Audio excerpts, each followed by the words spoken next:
Vamos começar a nossa correção das atividades complementares da tabela periódica da semana passada. Antes eu vou fazer uma revisão sobre o que é a tabela, as divisões, que a gente vai precisar desse conhecimento para o assunto do PET 2, que a gente começa hoje. A tabela periódica, então, ela é um diagrama que ela vai reunir algumas informações básicas sobre os elementos químicos conhecidos.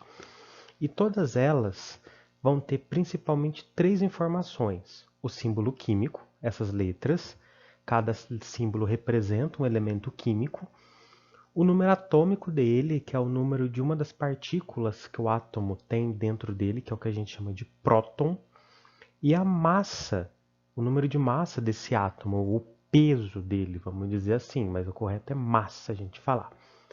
A tabela periódica ela tem várias divisões, várias partes que a gente tem que entender o que são, porque a tabela não é algo que a gente tem que decorar.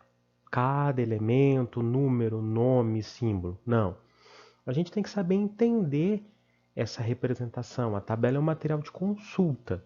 A gente, sabendo entender, sabendo interpretar a tabela periódica, a gente consegue resolver qualquer problema.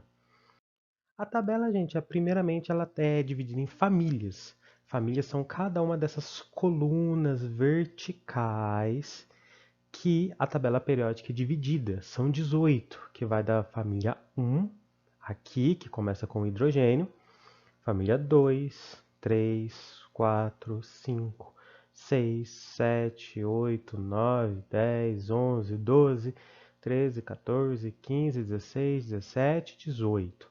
São as 18 famílias da tabela periódica. Os elementos que estão na mesma família, um embaixo do outro, eles têm características parecidas. Como na nossa família, os parentes têm alguma coisa em semelhança, porque são da mesma família, mesma coisa os elementos químicos, eles têm propriedades químicas semelhantes, porque estão na mesma família. Além disso, a tabela também é dividida em períodos. Cada uma dessas linhas, o que está na horizontal, são 7 períodos que a tabela periódica possui, que vai aqui do período 1 até o período 7, pegando toda a tabela. Então, guardem bem. Colunas verticais, nós temos as famílias. Colunas ou linhas horizontais, temos os períodos. Não confunda. Para a gente conseguir localizar um elemento na tabela periódica, a gente tem que combinar a informação do período com a família. Por exemplo, se eu quero localizar o silício, o Si, qual que é a posição dele na tabela periódica? Eu tenho que olhar a família e o período. Família dele, família 14, período, período 3. Então, a localização do silício na tabela é família 14, período 3. Período 3 ou família 14, a ordem não importa. O que tem que sempre prestar atenção é que é uma família e um período. Cada combinação de família e período corresponde a um quadrinho desse da tabela periódica. A série dos lantanídeos e dos actinídeos, esses dois quadrinhos aqui, são alguns elementos que têm as características tão semelhantes, tão parecidas, porque é como se todos eles coubessem num quadrinho só da tabela. E para não colocar toda essa linha aqui, que faria com que a tabela tivesse um tamanho muito maior do que ela já é, eles estão aqui embaixo. Aqui temos a série dos lantanídeos, recebe esse nome porque o primeiro elemento aqui, o La, é o lantânio, e a série dos actinídeos, porque o primeiro aqui, o Ac, é o actínio. Toda essa linha, elas estão aqui. A primeira nesse quadrinho, então ela faz parte da família 3, e isso aqui nesse de baixo, também da família 3. Todos esses elementos estão na família 3 e sexto período. Todos esses estão na família 3, sétimo período. E a tabela periódica ela apresenta também três divisões, de acordo com a similaridade dos elementos. Nós podemos dividir a tabela em metais, que são esses elementos que estão circulados aí. São elementos que conduzem bem calor, eletricidade, e eles são maleáveis, a gente consegue fazer vários objetos com esses elementos, por exemplo, panela, janela, talheres, moedas. Os metais a gente consegue fazer muita coisa. E são a maior quantidade de elementos da tabela periódica. Temos aqui no cantinho os não metais, que já são elementos totalmente diferentes dos metais. O que os metais fazem, os não metais não fazem. São elementos que não conduzem calor, não conduzem eletricidade, não consegue fazer muita coisa com eles, objetos, até porque muitos são gases. Existe também um outro nome para eles, são ametais, o A da ideia de negação. E por último temos os gases nobres, essa última coluna aqui. Ele recebe esse nome gases nobres porque são gases, elementos químicos, que não se misturam, eles não se ligam com nenhum outro elemento da tabela periódica. Eles ficam quietinhos no canto dele, não se misturam, meio que os antissociais da tabela. Por isso eles ficam ali nesse cantinho deles. Guardar bem essas divisões. Metais, toda essa turma aqui. Ametais ou não metais. E por último, os gases nobres. Correto? Então vamos para a nossa correção do nosso exercício. Pesquisa na tabela periódica e classifica os elementos químicos em metal, não metal e gás nobre. O cálcio a gente encontra ele lá na família 1A, se vocês olharem na tabela periódica, família 2A melhor. Então ele é um metal. O ferro, esse é fácil, a gente sabe que o ferro é um metal, mas ele está lá entre as famílias no meio da tabela periódica. Oxigênio, não metal. Carbono, também é um não metal, está lá naquele grupinho dos elementos em amarelo. O tungstênio já está no meio da tabela, é um metal. O nitrogênio, não metal. Sódio é um metal. Bromo, não metal. Mercúrio, metal. Aliás, o mercúrio é o único metal líquido, a gente encontra lá dentro do termômetro de medir febre. E o radônio é um gás nobre, ele está lá no finalzinho da tabela periódica. Certinho? Número 2. A partir da tabela periódica abaixo, identifique o símbolo dos elementos com as propriedades indicadas em cada item.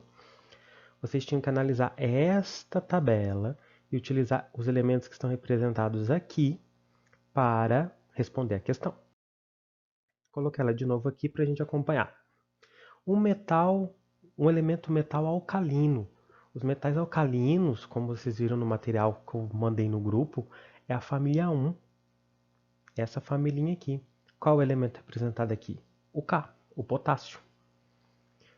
Por que não o H? O hidrogênio, pessoal, ele não tem família. Repara que ele está em cor diferente.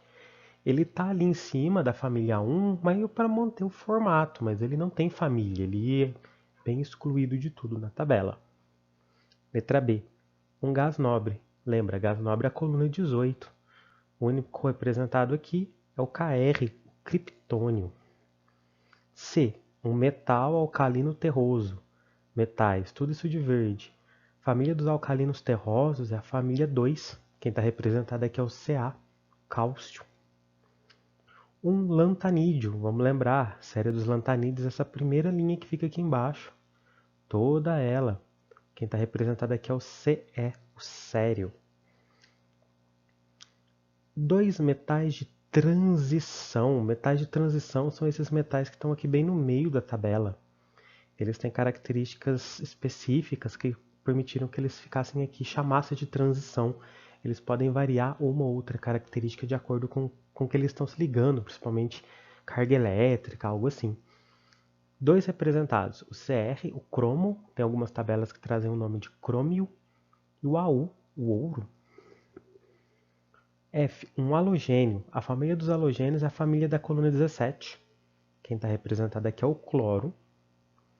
G, um actinídeo. Série dos actinídeos, é esta linha aqui de baixo. Quem está representado aqui, o Np, o netúnio. E por último, um ametal da família 15. Vamos pensar, ametais são os não metais, essa turma aqui do cantinho da tabela. Todo mundo desse cantinho aqui são ametais. Quem está na família 15, o P, é o fósforo. Aproveitar e falar uma coisa aqui, pessoal, parece estranho. Por exemplo, o cálcio, o potássio, começa com K. O ouro, AU, o que tem a ver? Fósforo, P. É porque os símbolos da tabela, para ficar padrão para o mundo inteiro, uma língua só, usa o nome dos elementos químicos em latim. Por isso, alguns elementos, a inicial que a gente usa no símbolo não tem muito a ver com o nome do elemento químico, porque está usando o nome em latim. Mas muitos são iguais, como por exemplo o cloro, que é por causa que o português é uma língua que veio do latim. Muita coisa vai ser igual, mas alguns vão ter essas diferenças. É por causa disso, está seguindo o nome do elemento em latim. Vamos lá, número 3. Indique o número da família e o período em que estão situados os seguintes elementos químicos. Então vocês tinham que encontrar ele para mim na tabela e me falar a família e o período que eles estão. Começando o magnésio. Magnésio é o Mg, esse aqui. Uma coisa a gente lembrando, elemento químico, símbolo deles, quando tem duas letras, inicial maiúscula e a segunda letra minúscula. Não coloquem tudo maiúsculo porque é a grafia incorreta de símbolo químico. Quando tem duas letras, sempre a primeira maiúscula e a segunda minúscula. Então o magnésio, família dele, família 2. Período, começa a contar sempre aqui do hidrogênio. 1, 2, 3. Então família 2 e período 3. Xenônio, xenônio é um gás nobre, ele está aqui na coluna 18xe. Então a família dele é a família 18, período 1, 2, 3, 4, 5. Família 18 e período 5. C, o cloro. O cloro está aqui, o Cl. A família dele é 17, o período 1, 2, 3. Família 17, período 3. Potássio. Potássio está do outro lado da tabela. O K. A família dele é a família 1. Período 1, 2, 3, quarto período. E o último, enxofre. S. Outro caso onde o símbolo pega o nome em latim. E é um caso diferente do nome em português. A família dele é a família 16 e o período 1, 2, 3. Certinho? Então, pessoal, essa foi a nossa correção. Espero que tenham entendido. Essa semana a gente tem outro exercício de tabela periódica, além do exercício do PET 1. Fazer os dois com atenção, prestar bastante atenção em todos esses assuntos, porque são importantes para a química, tanto para o PET 2 que vocês estão estudando agora, quanto também para o ensino médio. Essa química que vocês aprendem no nono ano é uma base para a química do primeiro, então não deixe de estudar, de correr atrás, assistir videoaula. Qualquer dúvida, me procura, me pergunta, para a gente tirar dúvida e fazer um aprendizado bem legal. Tudo bem? Então, até mais.